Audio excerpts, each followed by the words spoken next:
Welcome to Manx Radio's Bedtime Stories as part of our celebration of World Book Day 2023 with Holmes and Davison Opticians. Today's story is The Dinosaur Who Lost His Roar, written by Russell Punter. Produced and narrated by Quine and featuring a cast of familiar voices. Deep inside the forest lived a dinosaur named Sid. He always got in trouble for the noisy things he did. Spike was picking berries. Sid crept up like a cat. He let out such a mighty roar that Spike got covered. Splat! That wasn't funny, Sid, growled Spike. The juice went in my eyes. Enjoy your breakfast, Sid replied. Who else can I surprise? Ross was standing by the pool to see what he could catch when Sid let out a mighty roar. Poor Ross went tumbling. Splash! Don't you like your swim, Ross? You'll dry out in the end. That wasn't funny, Ross replied. I thought you were my friend. Sid saw Ellie hunting eggs. He sneaked behind her back. He let out such a mighty roar. The eggs went flying. Crack! An excellent surprise, laughed Sid. You just can't beat my roar. But when he went to bed that night, his throat felt rough and sore. The next day, Sid saw Spike again and went to play his joke.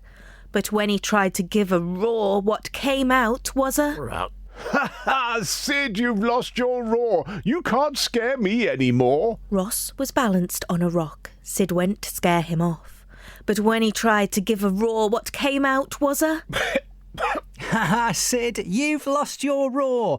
You can't scare me anymore. Sid tiptoed up to Ellie, but struggle though he might, no roar would come out, just a... His throat felt oh so tight. Ha ha, Sid, you've lost your roar. You can't scare me anymore. Sid spent the whole week getting well with honey and sweet tea. Oh, I wish I hadn't played those tricks. Now the joke's on me. Sid soon felt fit to see his friends. I'll show them I'm not mean. But when he reached the berry bush, Spike could not be seen. Ross was missing from his pool. Sid sensed that things weren't right. He spotted scary footprints, and they gave him quite a fright. Sid was getting worried. What would he come to next? Then came a shock beyond a rock. Tyrannosaurus Rex! Sid hoped he had his voice back, but how could he be sure? He took the most enormous breath and gave a mighty roar. The T-Rex headed for the hills. Sid's pals were safe once more. 3 cheers for Sid the hero. You're the greatest dinosaur. Hip hip hooray! Hip hip hooray! Hip hip hooray!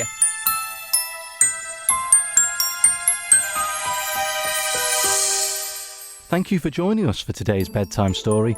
All the episodes are now available as a podcast from manxradio.com or subscribe via your usual podcast provider.